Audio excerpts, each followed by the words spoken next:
کہتے ہیں؟ معراج کہتے ہیں اس مقام کو کہ جہاں اللہ سبحانہ و تعالیٰ کی انتہائی قربت نصیب ہو جائے، جہاں 2 کمان اور اس سے کم کا فاصلہ رہ جائے، اس روئے زمین پر وہ مقام کے جہاں قریب ترین وہ نقطہ کہ جہاں کوئی اللہ سبحانہ و تعالیٰ کے قریب ہو سکتا ہے، وہ ہے کربلا معلیٰ۔ باب اللہ ہے حسین، اللہ تک پہنچنے کا دروازہ ہے حسین، سبحان اللہ۔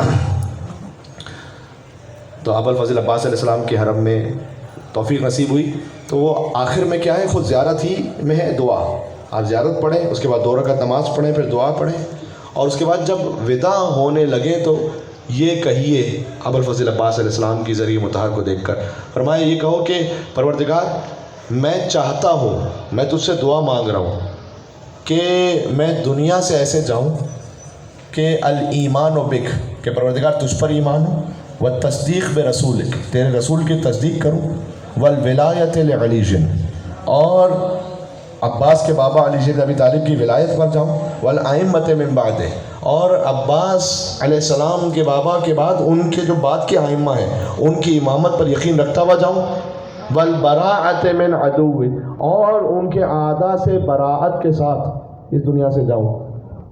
تو پروردگار مجھے یہ عطا فرما کہ تجھ پر ایمان ہو، تیرے رسول کی تصدیق ہو، مولا علی کی ولایت ہو، تمام ائمہ کی امامت ہو، اور ان کے اعداء سے براءت ہو۔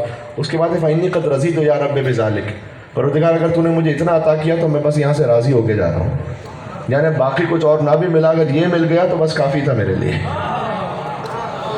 اور سب مل گیا لیکن یہ نہ ملا،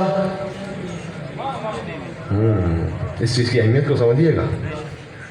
اور ولایت اسی کے پاس ہوتی ہے جس کے پاس براءت ہوتی ہے، جس کے پاس براءت نہیں ہے نا، اس کے بعد اس کے پاس صحیح ولایت نہیں ہے۔ میں کیا کہوں آپ سے، بعض لوگ ہوتے ہیں وہ عقیدے کو صحیح سمجھ نہیں پا رہے، دیکھیں فقط اگر اللہ کو اپنے سجدے کروانا ہو نا تو شیطان سے بڑھ کے کوئی عبادت گزار ہے نہیں۔ اللہ کہتا ہے مجھے ابلیسی توحید نہیں چاہیے،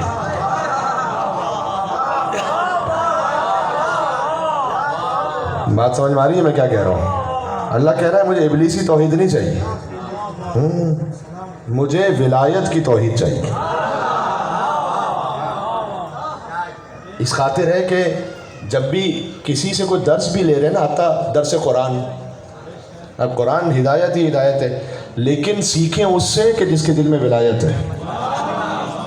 امام نے فرمایا ہے، قرآن کی آیت ہے، قرآن میں اللہ سبحانہ وتعالیٰ نے کہا کہ فَلْيَنظُرِ الْإِنسَانُ إِلَىٰ طَعَامِهِ، انسان کو دیکھنا چاہیے کہ وہ کیا کھا رہا ہے، کیونکہ جب تک کہ روح پاک نہ ہو، غذا حلال نہ ہو۔ فرض کیجئے کہ میں 25 مجلسوں میں جا رہا ہوں لیکن بہن کا حق کھا کے بیٹھا ہوں، میراث دے نہیں رہا، کتنی جگہوں پر یہ معاملات ہیں، قبضہ کر کے بیٹھا ہوا ہوں، اور آج کل مذہبی طور پر بھی ایکسپلوئٹیشن بہت ہے۔ فرض کیجئے کسی جگہ پہ قبضہ کیا اور وہاں امام بارگاہ بنا دیا، اب سر پیٹتے رہیے، آپ کو کون وہاں سے نکال سکتا ہے؟ یہ میں آپ کے معاشرے کی باتیں کر رہا ہوں، یہی کیسے قسم کے حالات ہیں، کیا کیا جائے؟ تو غذا روح پاک اس وقت ہوگی کہ جب لقمہ حلال ہوگا۔ فَلْيَنظُرِ الْإِنسَانُ إِلَىٰ طَعَامِهِ، امام نے فرمایا کہ اس کا مطلب یہ بھی ہے کہ تم یہ دیکھو کہ تم کیا کھا رہے ہو، اور اس کی تعویل اور باطن یہ بھی ہے کہ علمہ الذی یاخذ عمن یاخذ، یہ بھی دیکھو کہ جو علم حاصل کر رہے ہو کس جگہ سے حاصل کر رہے ہو، کھانا بھی صحیح جگہ سے کھاؤ اور علم بھی صحیح جگہ سے حاصل کرو۔ اس لیے کہ اگر میں مثال دیتا ہوں، اس لیے کہ اگر کسی نے ابلیس سے توحید سیکھنے کی کوشش کی تو وہ سجدے تو کروائے گا لیکن خلیفۃ اللہ کا انکار کروا دے گا۔ میں کچھ کہنا چاہ رہا ہوں، ہاں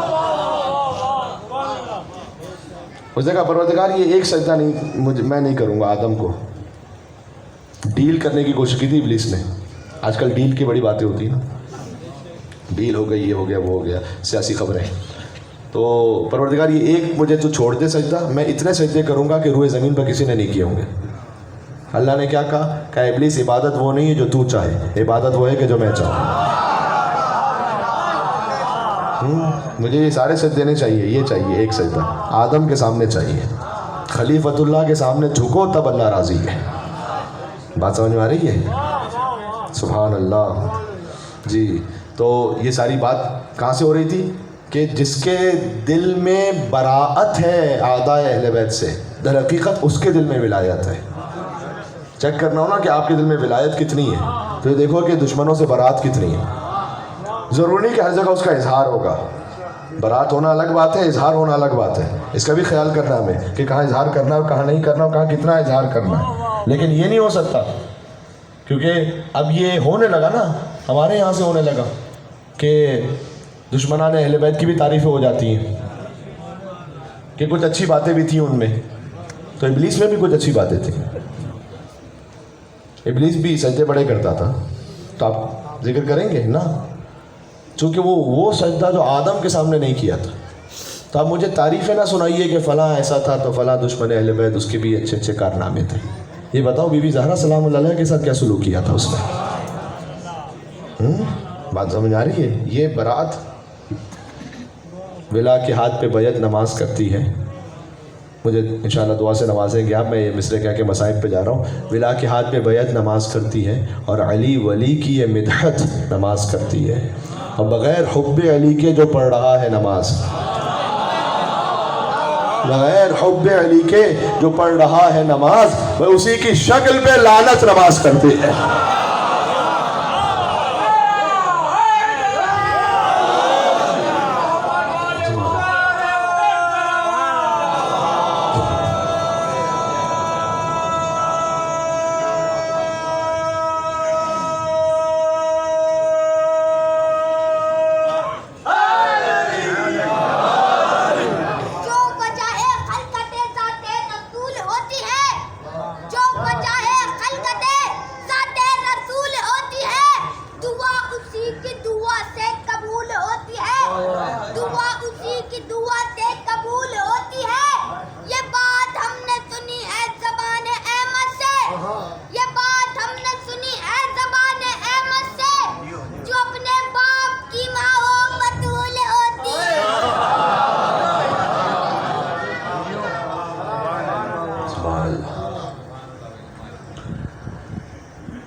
بی بی فاطمہ ام ابیہا,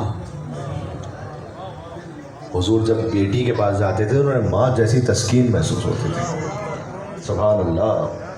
بات اختتام تک پہنچا رہا ہوں, بس آخری جملے کہہ رہا ہوں. تو ذرا غور کیجیے گا کہ پروردگار اگر تو نے مجھے یہ عطا کیا, یہ عقیدہ صحیح, تو میں عباس کے حرم سے راضی جا رہا ہوں. یہ مولا عباس کی زیارت میں ایک بزرگ عالم نے انہوں نے کتاب لکھی آغوش رحمت. اس میں انہوں نے لکھا کہ ایک شخص تھا علی گندابی. علی گندابی, گنداب ایک ایران کے علاقے کا نام ہے.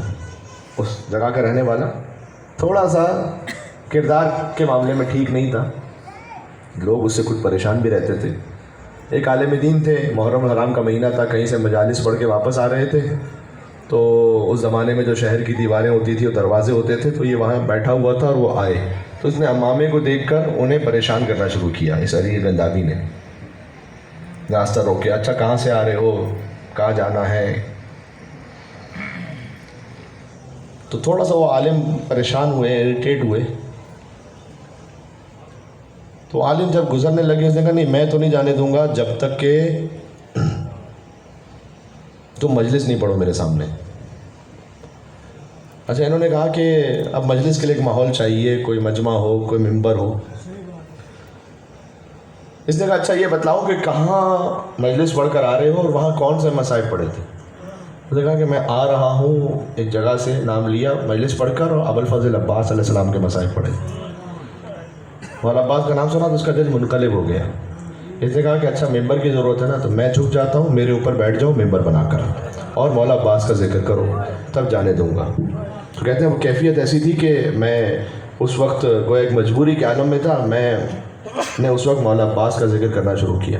تو کہتے ہیں وہ جو علی گندابی تھا نا, اس کی زار و قطار رو رہا تھا, مولا عباس کے ذکر پہ منقلب ہو گیا. سارے غلط کام چھوڑ کر کہتا ہے کہ میں جاؤں گا کربلا. اس زمانے میں پہنچ گیا کربلا, مولا علی کے حرم گیا, کربلا گیا, وہیں پر مجاور بن گیا, اور وہیں پر رہتا تھا. آیت اللہ مرزا شیرازی, جنہوں نے تمباکو کے حرام ہونے کا فتویٰ دیا تھا, وہ one of the greatest in Shia history, وہ مولا علی کے حرم میں اس وقت نماز پڑھایا کرتے تھے. اور غالباً واقعہ ہے شب جمعہ ہی کا, آج شب جمعہ ہے. تو علی گندابی پیچھے نماز پڑھتا تھا، زائرین کی خدمت کرتا تھا۔ مولا عباس کے ذکر کی طاقت ذرا دیکھیے گا، سبحان اللہ۔ مغرب کی نماز ختم ہوئی تو بتلایا گیا آیت اللہ شیرازی کو کہ ایک بزرگ عالم دین نجف میں ان کا انتقال ہوا ہے۔ تو انہوں نے کہا کہ اچھا قبر تیار کرو مولا علی کے حرم میں۔ بزرگ علماء جو ہوتے ہیں وہ مولا علی کے حرم میں دفن ہوتے ہیں نا، آئمہ کے حرم کے قریب، کہ یہاں قبر تیار کرو، ہم عشاء کی نماز کے بعد تدفین کا اہتمام کرتے ہیں، غسل و کفن تدفین کا۔ تو قبر تیار ہو گئی، انہوں نے عشاء کی نماز شروع کی۔ عشاء کی نماز جب ختم ہوئی تو انہوں نے آ کر بتلایا کہ ہمیں یہ شبہ ہوا تھا کہ اس عالم کا انتقال ہو گیا ہے، آج سے سینچریز پہلے کی بات ہے۔ تو ہمیں شبہ ہوا تھا کہ وہ اس کا انتقال ہو گیا، وہ غشی کے عالم میں چلے گئے تھے، تو ان کا انتقال نہیں ہوا، وہ زندہ ہے۔ اچھا قبر تیار ہو چکی ہے۔ آیت اللہ شیرازی نے کہا کہ اللہ سبحانہ و تعالیٰ کا اہتمام ہے کہ یہ قبر خاص کسی کے لیے تیار ہوئی ہے۔ وہ علی گندابی جو پیچھے نماز پڑھ رہا تھا نا، بس یہ بھی گفتگو ہو رہی تھی، وہ سجدہ شکر میں گیا نماز کے بعد، تو سجدے سے سر ہی نہیں اٹھا اس کا۔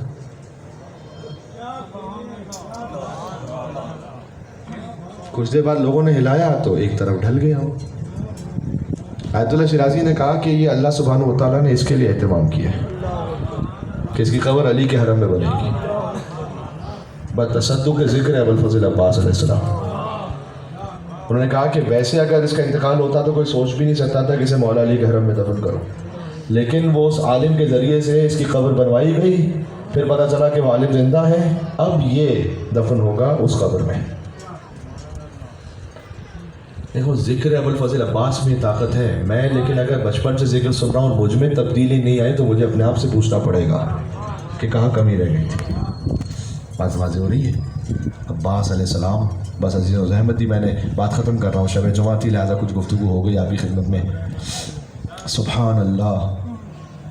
ایک عراقی زائر ہے، ان کا بھی واقعہ یوٹیوب پہ ہے اس وقت، اور خود انہوں نے بیان کیا، اس لیے میں بڑے اعتماد سے ذرا پڑھ رہا ہوں اسے، کہ اس کا بیٹا کی آنکھوں کی بینائی چلی گئی تھی۔ اب میں یہاں پر دعا دے رہا ہوں تنظیم المومنین کے تمام اراکین، والنٹیئرز، خدمت گزاران، دام درہم قدم سخن، کسی بھی انداز سے خدمت کرنے والے مومنین، اللہ سبحانہ و تعالیٰ ان کی توفیقات میں مزید اضافہ فرمائے۔ جو مولا عباس کے نام کی خدمت کرتا ہے یقین فرمائے کہ حسین کی ماں فاطمہ زہرا اسے ضرور نوازتی ہیں کہیں نہ کہیں کسی کیفیت میں، یہ طے شدہ بات ہے۔ تو ایک عراقی، وہ اس کا بیٹا نابینا ہو گیا تھا۔ اب اللہ سبحانہ و تعالیٰ کا اہتمام ہوتا ہے عراق میں، حالانکہ حرم ہے امام حسین کا بھی، مولا علی علیہ السلام کا بھی، لیکن وہاں سے بہرحال سے شفا نہیں ملی تو آیا امام رضا علیہ السلام کے حرم میں، اور امام رضا علیہ السلام کے حرم میں پہنچ کر اس نے کہا کہ روز آتا تھا زیارت پر کہ مولا میں، دنیا کے طبیبوں نے مجھے جواب دے دیا میرے بیٹے کو، میں آپ کے پاس شفا کے لیے آیا ہوں، اور شفا کی جالی ہے نا امام رضا علیہ السلام کے حرم میں جہاں مریضوں کو باندھ دیا جاتا ہے کہ مولا اسے شفا دیں۔ تو وہ روز آتا تھا، ایک دن آیا، 2 دن، 3 دن، 10 دن گزر گئے، آخری دن رہ گیا اس کا۔ تو اسے بڑی تکلیف ہوئی اور اس نے کہا کہ اے مولا، اذن دخول پڑھے بغیر آخری الوداعی زیارت کے لیے گیا، اس نے کہا کہ مولا میں بڑی امید کے ساتھ بڑی دور سے آیا تھا آپ کے پاس، اگر اب آپ نے میرے بیٹے کو شفا نہیں دی تو آپ کی اپنی مصلحت ہے، لیکن بس میں یہاں سے واپس جا رہا ہوں، میں حرم کا پانی بھی نہیں پیوں گا اور یہاں سے چلا جاؤں گا بس۔ کبھی انسان محبت میں کوئی شکوہ کر لیتا ہے۔ یہ کہہ کر الوداعی زیارت پڑھی اور نکلنے لگا اپنے بیٹے کے ساتھ۔ جو دعاؤں کی لائیں ذرا غور کیجیے گا۔ کہتے ہیں بس میرے دل میں اچانک خیال آیا تو میں نے آخری مرتبہ زری کی جانب دیکھا اور میں نے کہا کہ اے مولا، آپ کو آپ کے چچا ابوالفضل عباس کی زخمی آنکھ کا واسطہ کہ آپ میرے بیٹے کو شفا عطا کریں۔ بس میں نے اتنا کہا تھا کہ دفعتاً میرے بیٹے نے کہا کہ بابا میری آنکھوں میں کچھ نور نظر آ رہا ہے، مجھے مولا کی زری نظر آ رہی ہے۔ تو کہتا ہے کہ میں نے مولا سے کہا کہ مولا میں بڑا شرمندہ ہوں کہ میں نے ایسے الفاظ استعمال کیے آپ کی زری کے سامنے، آپ واقعاً کریم ابن کریم ہیں، آپ نے اپنے چچا ابوالفضل عباس علیہ السلام کے صدقے میں میرے بیٹے کو شفا عطا کی۔ دیکھو عباس کے بازوؤں کے مصائب تو ہمیشہ سنے نا، آج مجھ سے عباس کی آنکھوں کے مصائب سننا۔ یا اللہ، روایت میں کل مطر، بارش کی طرح تیر عباس پہ برس رہے تھے۔ اور عباس کے دونوں شانے قلم ہو چکے تھے. ایک تیر عباس کی آنکھوں میں پیوست ہوا. اللہ اکبر. شب جمعہ نام ابوالفضل عباس پر جو رو جائے یقیناً دل کربلا پہنچ جائے گا. اے مولا کبھی شب جمعہ نصیب ہو، بین الحرمین ہم ہو، ایک طرف عباس کا حرم ایک طرف حسین کا حرم. کبھی عباس کے حرم میں جا کے حسین کے مصائب پڑھیں، کبھی حسین کے حرم میں جا کے عباس کا پرسہ دیں. عباس پر تیر بارش کی طرح برس رہے تھے. جب تیر دیکھو آنکھ میں چھوٹا سا ذرہ بھی چلا جائے تو کیا کرتے ہو؟ ہاتھوں سے اس ذرے کو صاف کرتے ہو. جس کی آنکھ میں تیر ہو اور ہاتھ کٹ چکے ہوں. عباس نے سر جھکا کر زانوں سے تیر کھینچنا چاہا، سر پر گرز لگا. عباس کٹے ہاتھوں کے ساتھ زمین کربلا پر گرے. یا اللہ. ایک ذاکر کے خواب میں ابوالفضل عباس نے کہا تھا تو میرے مصائب پڑھتا ہے لیکن سب سے بڑی مصیبت کیوں نہیں پڑھتا؟ اس نے کہا مولا کہ سب سے بڑی مصیبت کیا ہے؟ کہ جب بھی کوئی شہید گرتا تھا تو ہاتھوں کو بڑھا کے زمین کا سہارا لیتا تھا. جب میں زمین پر آیا تو میرے ہاتھ کٹ چکے تھے. اتنے مومنین تعداد میں یہاں تشریف فرما ہے ماشاء اللہ. مولا یہ سارا مجمع آپ پر قربان ہو، ہماری نسلیں آپ پر فدا ہو جائیں مولا. مولا یہ حقیقت ہے جیسے آپ زمین پر آئے ویسے کوئی شہید نہیں گرا، لیکن 11 محرم کو اسی کربلا میں زینب اونٹ سے ویسے گری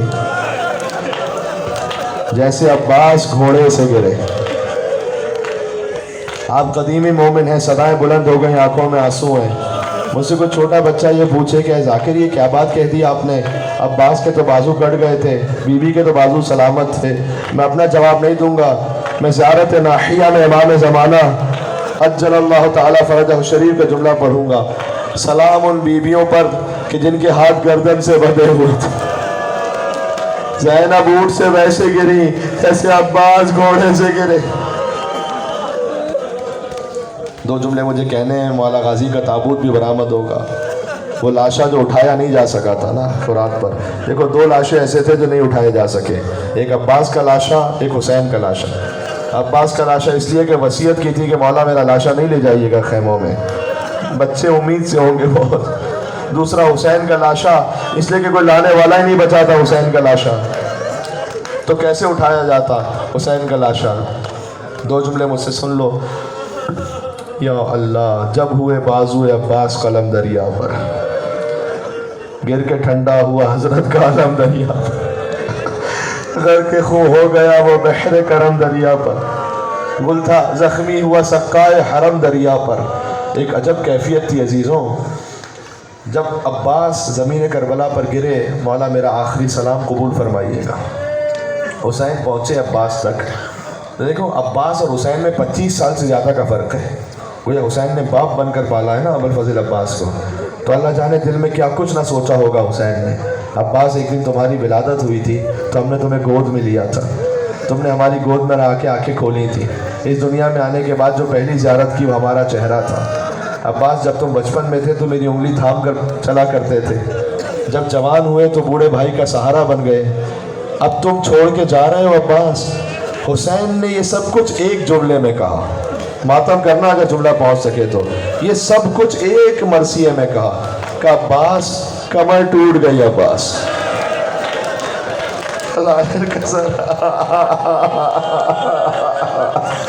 یا ابوالفضل عباس کمر ٹوٹ گئی. عباس وَشَمُ تَبِي عَدُوِّي دشمن تانے دے رہے عباس حسین کو.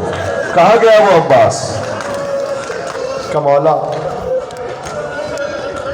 میری ماں نے مجھے بتلایا تھا کہ میں نے پہلی زیارت آپ کے چہرے کی تھی. اب دنیا سے جا رہا ہوں، ایک آنکھ میں تیر ہے، ایک میں خون ہے. زحمت نہ ہو تو ابا کے دامن سے خون صاف کیجیے گا.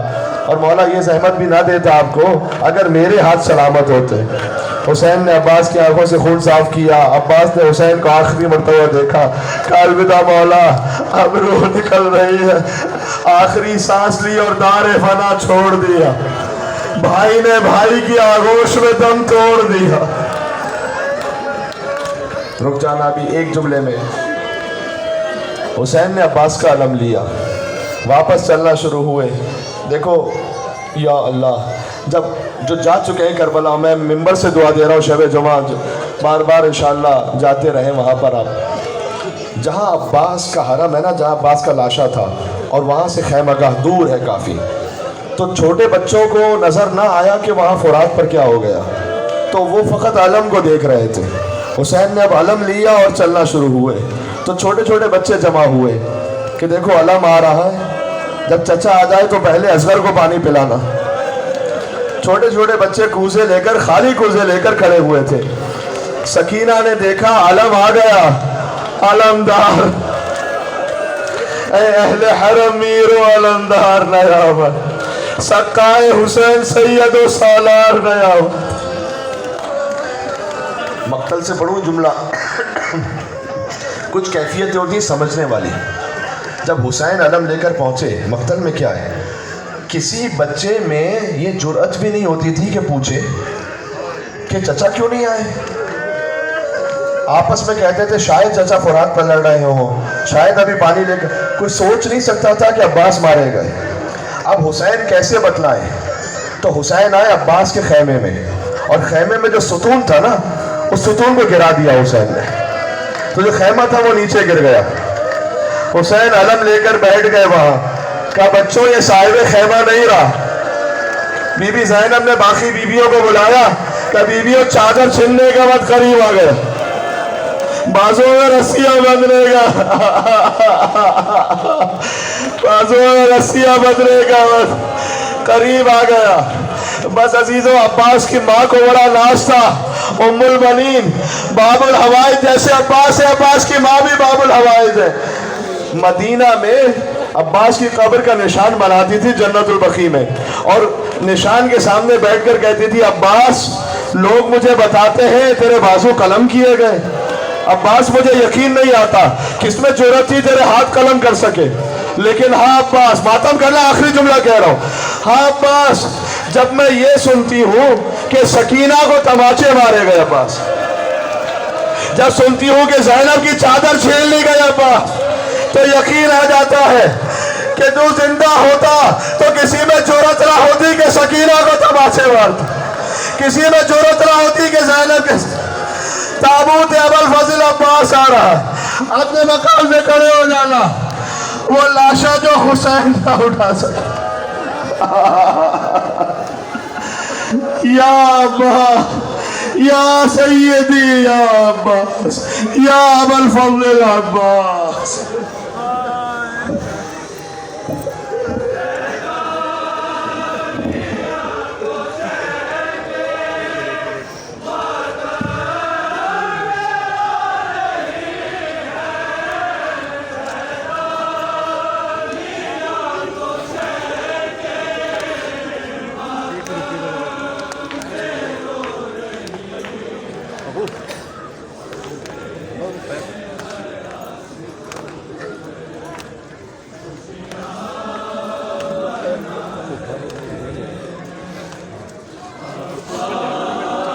صحیح ہے.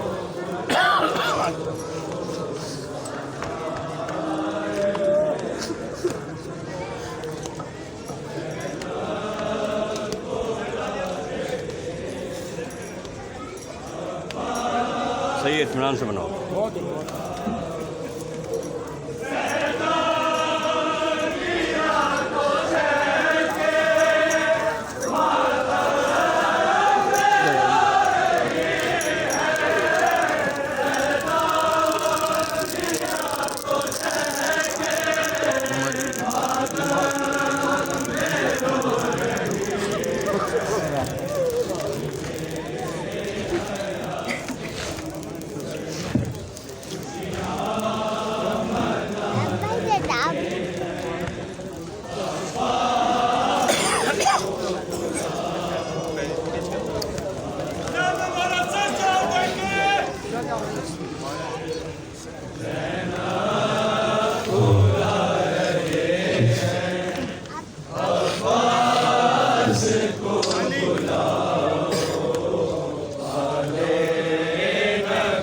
خدا